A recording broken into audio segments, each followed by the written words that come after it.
Timnas Indonesia Ya. bahwa hari ini kita telah dipecundangi oleh Australia. Tentunya ini kesalahan besar dari manajemen PSSI kita yang kurang beres. Saya sarankan Pak Erick Thohir segera mengundurkan diri daripada diturunkan. Ya. Ganti Towel jadi ketua PSSI. Jadi kita lihat kartel Indonesia. Oke? Indonesia dibantai sama negeri kangguru. Sekarang ngerti kan kenapa Coach Sintayong itu main bertahan kalau lawan tim-tim yang langganan Piala Dunia. Buktinya kemarin sempat tuh kita bisa nahan imbang Australia 0-0. Sekarang malah dibantai 5-1. Ya kalau gue sih nggak nyalain pemainnya karena memang mereka tuh udah top banget menurut gue. Terus juga gue nggak bisa tuh nyalain jajaran pelatihnya karena mereka juga baru. Yang salah menurut gue ya PSSI-nya karena maunya instan. Coba lu bayangin pelatih lagi pada berproses, lagi bagus-bagusnya bisa tahan imbang langganan Piala Dunia, malah dipecat. Gak habis pikir gue maunya kemana nih arah PSSI. Nah, Ini dua kata, era kehancuran sudah datang. Dibangun oleh Sintayong, ya kan, ditata oleh Sintayong, dihancurkan oleh Patrick Kluivert dan Erick Thohir. Ya gini, hasil akhirnya Indonesia dipegang Sintayong lagi on fire, bisa mengalahkan Arab Saudi 2-0, bisa nahan imbang Australia 1-1, malah diganti. Padahal lagi peringkat 3, lagi bagus-bagusnya. Dan diganti sama pelatih yang minim banget pengalaman di timnas. Kalian tahu kan hasilnya sekarang apa? Timnas Indonesia dibuat bantai-bantaian. Kalau seperti ini yang salah siapa? Patrick Kluivert atau Erick Thohir? Menurutku pribadi yang salah Erick Thohir karena mengganti pelatih terbaik se-Asia Tenggara. Penggantinya yaitu Patrick Kluivert yang minim banget pengalaman. Pelatih seperti ini sudah membangun Indonesia. Pemain apa adanya bisa membawa timnas Indonesia di semifinal AFC malah diganti.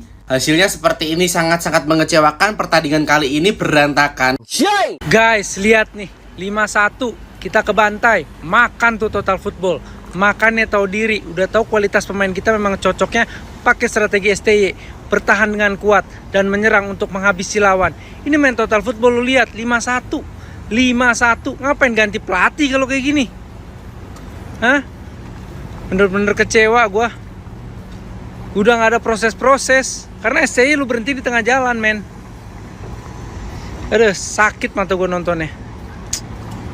Kacau. Goblok, tolol, sontol ya semua. Aduh, lemes pak. Lemes. 5-1 loh. 5-1. Di GBK 0-0. Di Sydney, Australia 5-1 dibantai. Sebelum kita mulai, gue pengen nanya dulu nih. Ini bukan menggiring atau apa ya. Mungkin ternyata strategi bertahan itu tidak terlalu buruk ya.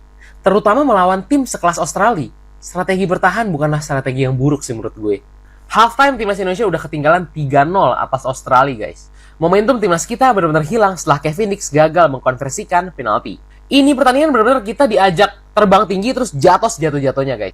Awal permainan main bagus, main enak, dapat penalti, sayang penalti gak masuk. Kayaknya situ drop banget mental, benar-benar drop, momentum hilang, main jadi hancur berantakan. Terlepas dari performa timnas kita yang hancur, Ole Romani menurut gue emang benar-benar pemain yang sangat-sangat berkelas. Kan gue bilang, feeling kuat banget kan Ole bakal cetak gol di laga ini. Ole bermain benar-benar Spartan, all out banget sampai habis, sampai akhirnya dia pun mencetak gol. Tapi sayang, yang lain pada underperform. Gue gak mau komentar banyak-banyak, gue pengen mempersilahkan teman-teman aja deh. Coba, menurut kalian komentarnya nih, apa sih sebenarnya yang salah, apa yang harus diperbaiki? Kira-kira buat lawan Bahrain nanti, apa aja yang harus diperbaiki? Yuk, kalian komen aja yuk, daripada gue yang komen ya kan? Timnas pengen nerapin total football, lah malah gagal total teman-teman. Teman-teman pecinta timnas yang lagi hancur hatinya, yang belum follow Arif Golang di follow dulu ya, di follow. Jangan nonton, let's go kita lanjut. Bener-bener kita dihancurkan sama ekspektasi kita yang terlalu tinggi. Yang kita pengen ngeliat timnas Indonesia bermain ala total football Belanda, lah malah hancur habis-habisan karena Australia dibantai 5-1. Secara ball position memang kita lebih unggul daripada Australia. Tapi apalah arti ball position unggul kalau misalkan kita kalah? Di GBK kita hancur-hancuran diserang sama Australia, tapi seenggaknya kita bisa nahan mereka 0-0. Australia di pertandingan ini benar-benar nunjukin ke kita kalau sebenarnya bermain total football, agresif, atraktif, proaktif, itu nggak melulu menang. Bener kata si Pangeran Siahaan itu teman-temannya, tidak ada hadiah buat permainan sepak bola yang cantik. Dengan hasil ini Indonesia langsung longsor ya dari peringkat ketiga langsung ke peringkat kelima dan berpotensi jadi juru kunci kalau misalkan si Cina bisa berhasil menang atau nggak seri lawan Arab Saudi. Tapi tetap tenang abangku, peluang Indonesia untuk masuk ke Piala Dunia masih tetap ada ya abangku ya. Yang penting nanti lawan Bahrain di tanggal 25 wajib menang hukumnya. Gimana guys menurut kalian? Apakah teman-teman udah mulai kangen sama permainan ST? Tulis di kolom komentar. Segitu dulu dari aku, seperti biasa buat teman-teman yang belum follow Arif Golang di follow dulu ya, dipencet di follow. Jangan nonton doang. Indonesia terbantai. Hasil yang benar-benar memalukan. Dan setelah melihat hasil ini kalian pasti terbayang satu hal. Inilah akibat kalau Pak Erick Thohir berani mengganti pelatih di tengah chemistry yang udah sangat bagus dibangun oleh Coach Sintayong. Dan sangat jelas di pertandingan ini Patrick Kluivert terlalu pede bermain terbuka melawan tim langganan Piala Dunia. Sangat berbeda dengan Coach Sintayong yang meski dia nggak bisa bahasa Inggris, tapi dia sangat memahami kapasitas pemain yang ada dan memahami kapasitas pemain lawan. Dan setelah kekalahan yang memalukan hari ini, akhirnya kita baru sadar kenapa Coach Sintayong selalu bermain counter attack dan bermain 5 back. Ya, karena inilah alasannya. Dan orang yang paling bertanggung jawab atas kekalahan memalukan hari ini adalah Pak Erick Thohir. Gak ada alasan dengar statement beliau, saya harus mundur, saya akan mundur. Yang kami mau dengar dari Bapak adalah pertanggungjawaban Bapak atas kekalahan memalukan hari ini. Inikah yang maksud Bapak pelatih terbaik yang akan mengantarkan timnas Indonesia untuk lolos ke Piala Dunia? Dan aku sangat apresiasi atas penampilan Ole Romeni yang sangat ngotot, yang akhirnya dalam debutnya kali ini dia mencetak 1 gol untuk timnas Indonesia. Kalau menurut kalian gimana guys melihat hasil yang sangat memalukan untuk timnas Indonesia hari ini? Coba tulis di kolom komentar.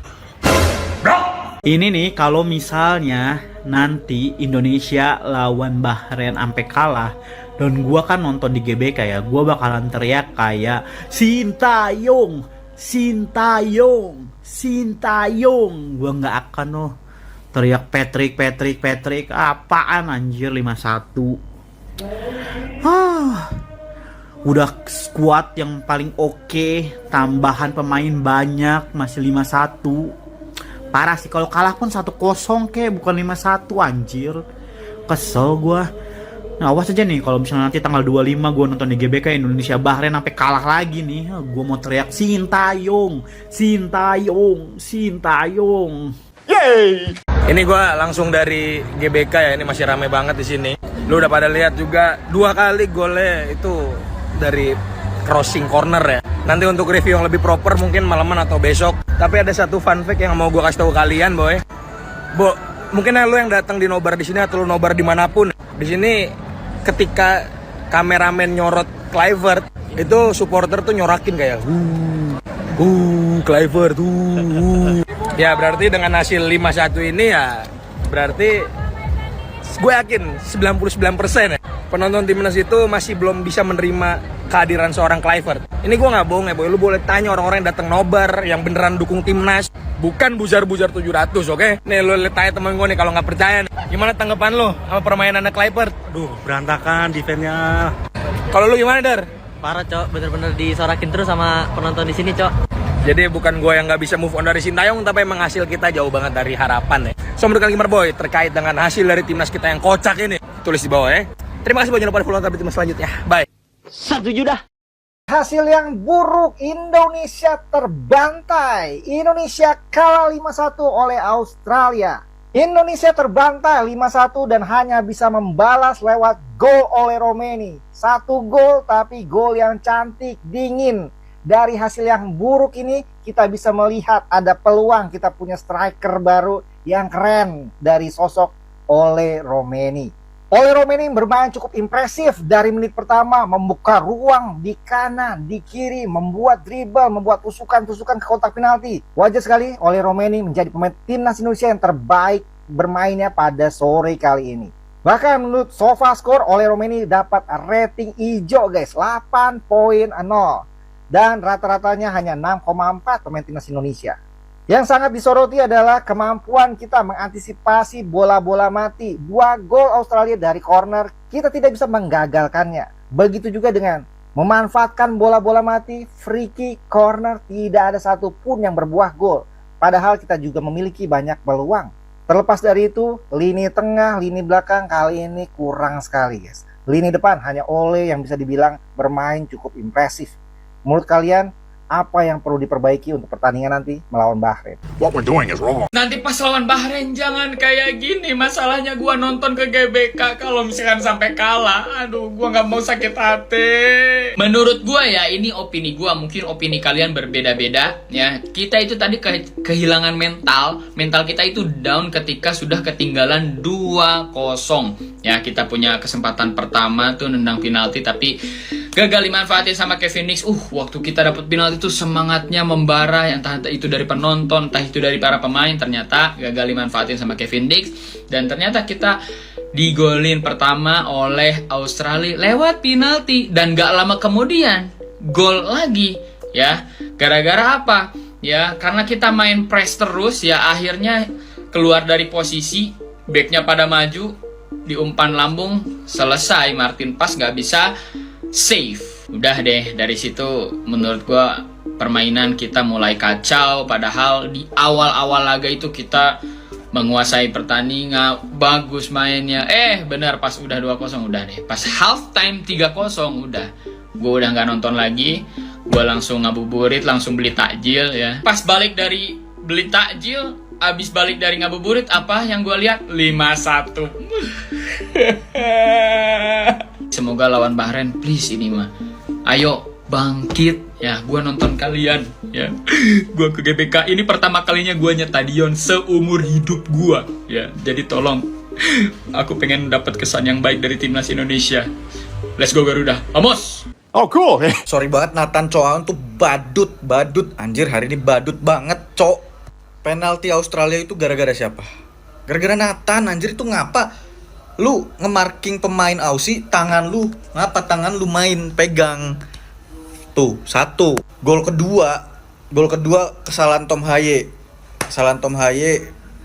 Passing bola, yaitu juga kesalahan karena strategi high defensive line ya, backnya terlalu maju. Oke lah.